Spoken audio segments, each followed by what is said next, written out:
absolument émouvant de voir ce manuscrit qui a été convoité par les plus grands collectionneurs d'Europe pendant des siècles, revenir à Angers pour la première fois depuis plus de 520 ans. Ce que tient Marc-Édouard Gauthier entre les mains est une pièce d'exception. Ce manuscrit, délicatement sorti de sa caisse, c'est le livre des tournois. Il a été écrit dans les années 1460 par le bon roi René en personne.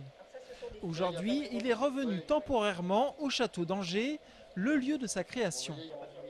Son retour constitue un événement historique permis par la Bibliothèque nationale de France. Mais pour le faire sortir de son lieu de conservation à Paris, il a tout de même fallu l'assurer pour 4 millions d'euros. On estime, parce qu'on est obligé pour les valeurs d'assurance, mais ça fait partie de ces moutons à 5 pattes, si je puis dire, qu'il faut que, d'abord, il est connu mondialement, il est reproduit dans beaucoup de livres, aussi bien dans les livres, les livres scolaires que dans les livres d'art. Donc c'est un manuscrit énormément très connu, et donc à la limite, il est effectivement inestimable. La dernière fois que ce manuscrit a été exposé, c'était en 2004 au musée du Louvre. Depuis, il n'était pas ressorti pour assurer sa préservation.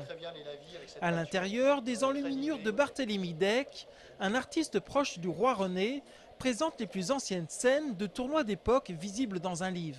Il était passionné par le tournoi, il en a organisé beaucoup, mais très certainement, à travers ce manuscrit, ce qui l'intéresse le plus, c'est l'organisation du tournoi, et notamment ses préparatifs. Le roi René est un grand metteur en scène, donc là, certainement, il y met en avant son goût pour l'organisation de fêtes. Le livre des tournois constituera la pièce maîtresse de l'exposition Splendeur de l'enluminure. Un événement qui se déroulera dans la galerie de l'Apocalypse du château à partir du 3 octobre prochain.